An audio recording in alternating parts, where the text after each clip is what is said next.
परदेश गईले तार लागल टोपिया में।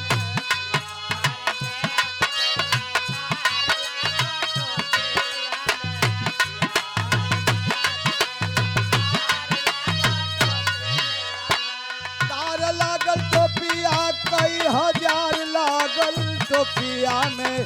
तार लागल टोपिया कई हजार लागल टोपिया में। राजा परदेश गईले तार लागल टोपिया में।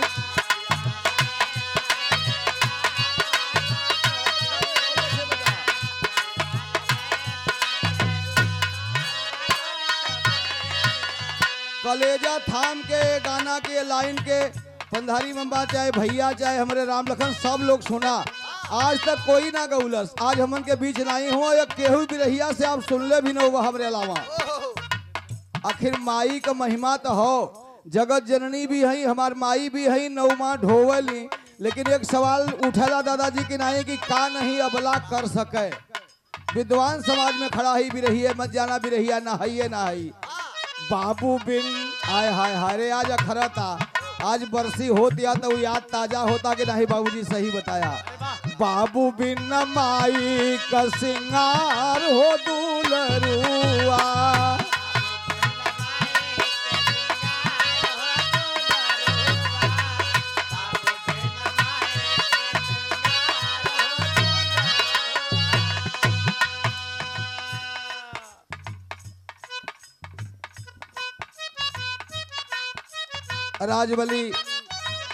राजबली उस बच्चे का नाम है जो कभी कभी जब मौज में आया, लगभग 5-6 साल हो गए, गाँव बदे तक कहला कि बड़का बाबू दर्शन हो जा तो ठीक रहा है, लेकिन एकदम कसौटी को होला। राजदेवपाल से बिरहा था हमारा, बड़ा आनंद लिया बच्चों ने। आपका प्यार है, अभी महीने में चाहूँ तो 20 दिन गाऊँ, लेकिन 5-7 दिन गाता हूँ। ये बदे के हम बिरहिया ना है, बिरहिया वाला कहना लगातार चलो तो हम कहला मारा 2-3 थोपी। अरे नहीं गा जा रहा है तो मत गाओ, अपनी रोजी से किसी के बेटी से मजाक मत करो। अगर बल्ली कहता है कि किसी की बहन बेटी को कुदृष्ट नहीं देखना चाहिए तो पता लगा लो 53 साल में। और उसी पाप पुण्य का मतलब है कि किसी को एक बार मौका नहीं मिलता दादाजी, चौथी बार बीमारी से उठ के, और भीषण बीमारी से डॉक्टर ने मना कर दिया। हम देखा तो MBBS हम न मानब। कहला कैसे गई बा? हम कही जैसे वो गवई हैं ये बदे कि जो काम दवा से हो न सका, कुछ काम दुआ से होता है। मुर्शिद बढ़िया होता है तो बात खुदा से होता है। तो डॉक्टर भैया तू इतना डिग्री वाला हो के डरात हुआ मऊत के हई अदमियन के जीवा के का हुई। 50 आदमी पूरे पूर्वांचल में ऐसा न हुआ कि बल्ली के आवाज न सुनाई तो दाना न कही है मर जाइ है, तो उनके का करब? हम अपने मर के देखें। अरे 70 में मर जाई रामदेव भैया, 54 में मर गए ना, का मतलब? कला गजब बड़ा भैया। यही से सुना सुना लागे संसार ये दुलरुआ, आज सुना सुना लागे ला दुआर ये दुलरुआ। हमारे बाबू बिन माई का सिंगार हो दुलरुआ।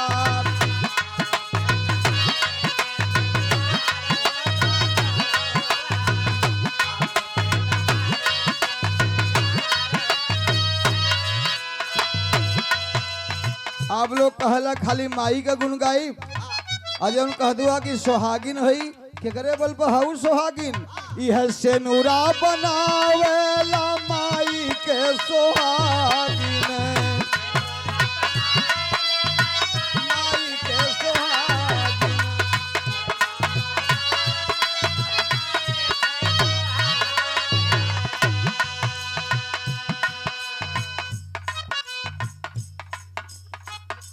पुनः दोबारा पुरस्कार। अब के छुआ मत तू, हाई सिटी बंद कर दा। राम लखन बचवा की तरफ से दोबारा 100 रुपया बार बार धन्यवाद बा। मालिक करें खूब बढ़े। और हमारे भतीजा देखा हमारे इतने बड़ा गायकी हो दादा, इनके बियाहे में बिरहा गौले रहली, इनके बेटवा के बियाहे में चुनार जाए गौले रहली। ये हमारी उम्र है, ये हमारी गायकी है। 100 रुपया पुरस्कार। एक सुनबा तो दवाई दे के जात है और शायद खराब भी न लगी। से नूरा बनावेला माई के सोहागिन,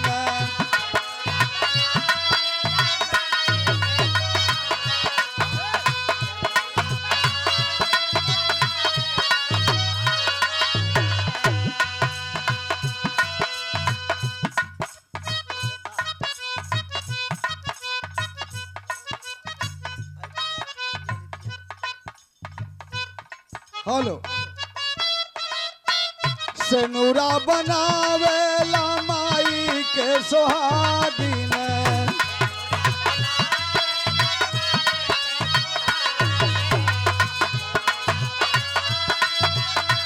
कलेजा के छीले वाली बात दिखा गए भैया। बाबू नाही बाटे आज हो गई अभागिन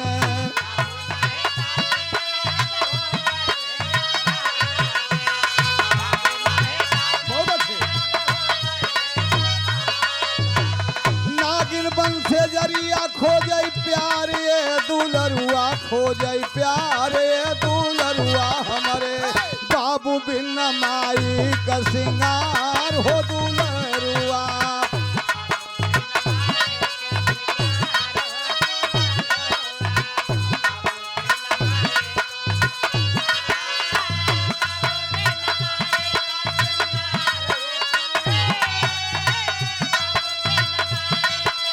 सिंगार ये दुलरुआ हमारे बाबू बिन माई के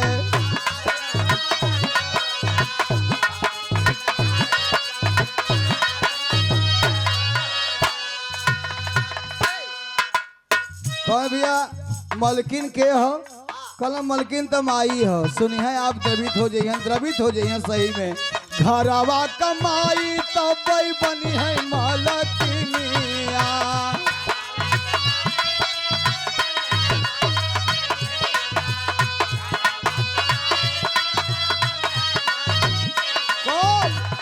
बहरे से बाबू जब लिए हैं कुल सामनिया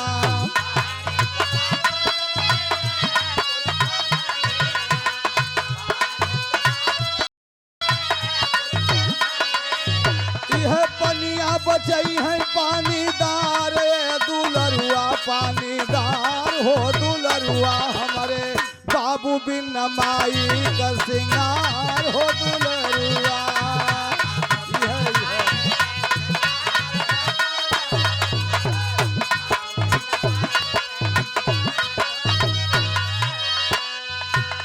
एक बात और यह असली बात एक मत छोड़ा लोगन बाबू बिन सोहलाया दुआरा नवा दुआरे के बैठी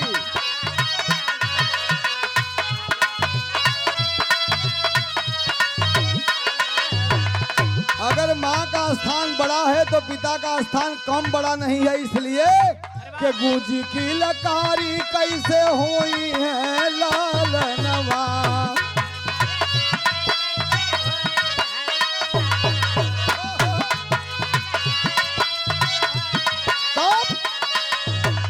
कैसे हुई है नात रिश्तेदार ये दुलरुआ हमारे बाबू बिन माई का सिंगार हो दुलरुआ।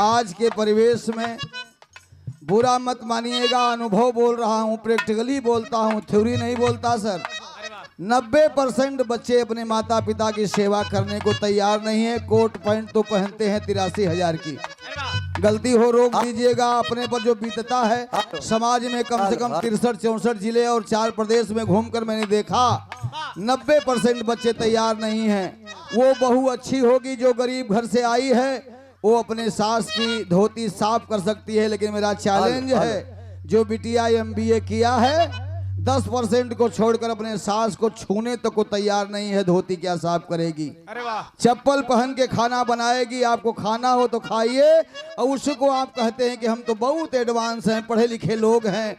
अच्छा था वो युग क्या मतलब अच्छा था कुछ दिन पहले का समय का यार।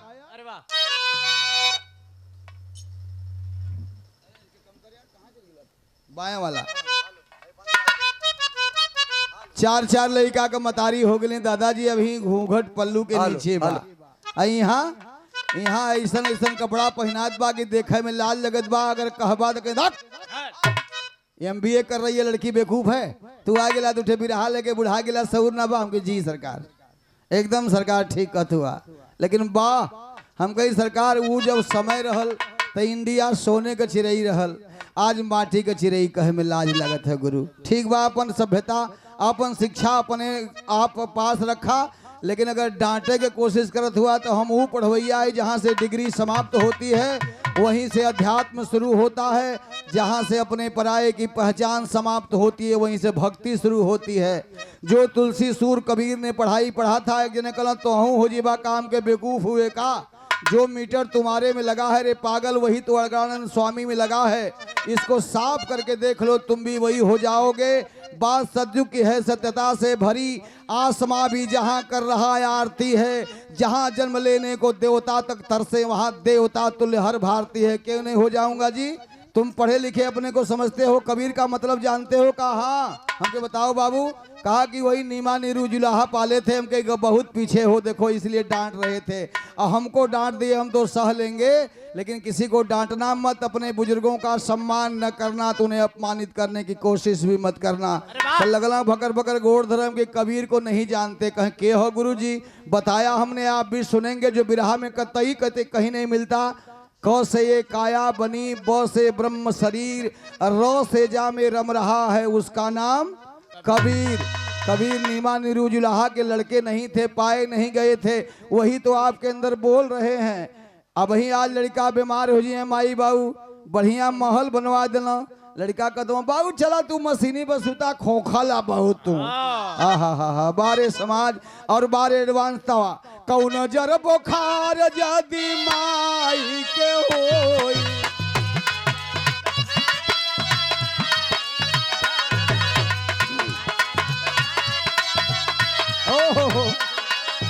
तब सिरावा पर पट्टी रखे बाबू रोई रोई। वहां कौन दवाई बा?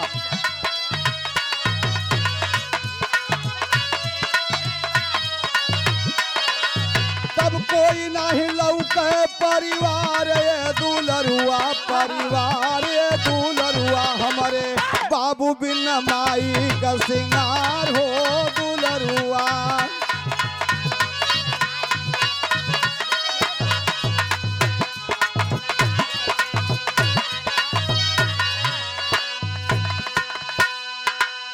एक बात दो बात और है, बस एक बात और मोस्ट बता रहा हूं। और शंकर बाबू हमारे कैलाश भैया, वो औरत भाग्यवान होती है, किसी पर नहीं है सब पर है। देखिए कितना बढ़िया लाइन लिखा गया कैलाश बाबू। बाबू के पहले यदि मर गई है माई,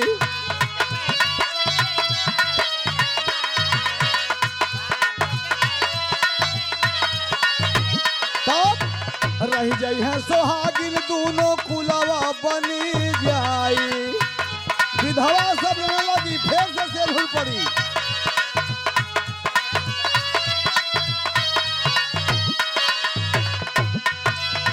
स्वर्ग में लई है उसी धार ये दुलरुआ, उसी धार ये दुलरुआ, हमारे बाबू बिन माई का सिंगार ये दुलरुआ।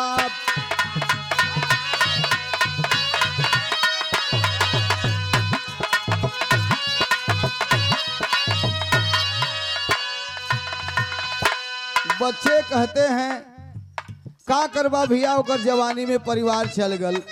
दास बताने जा रहा है लास्ट लाइन में, विद्वान उसे कहते हैं दादाजी की जो कम शब्दों में अच्छी बात कह के निकल जाए। बराते में सब गाय ले रेडियो में जाए को हुई तो डायरेक्टर फेल कर दे, जहाँ लगवा जाए करे विजयी फेल हो गए तो कल कि मैं विजय लाल हूँ। हमके भैया गलती है ना, सादगी हो, वहाँ पुरानी संस्कृति जगावे के हो, कल महाराज भटक गई। एक बात जो लास्ट में बताने जा रहा हूँ और शंकर भैया सब लोग ध्यान से सुना। लोग कहना फलनवा का परिवार जवानी में बिगड़ गल मुन्नी बचवा, मेहरारू का सही जरूरत कब हो बता के जाते, बहुत ही बढ़िया बात है। दिल में जगह यदि भगवान होई थोड़ा,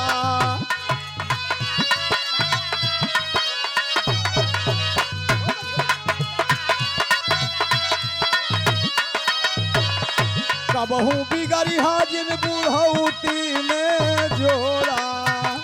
एक लोटा पानी भी नहीं मिली बाबू।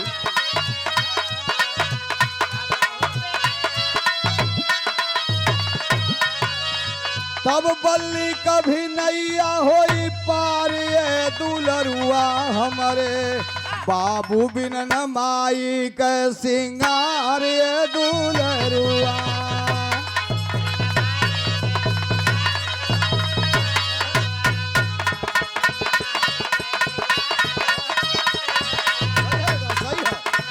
सिंगार ये दुलरुआ हमारे बाबू बिन माई के सिंगार ये दुलरुआ।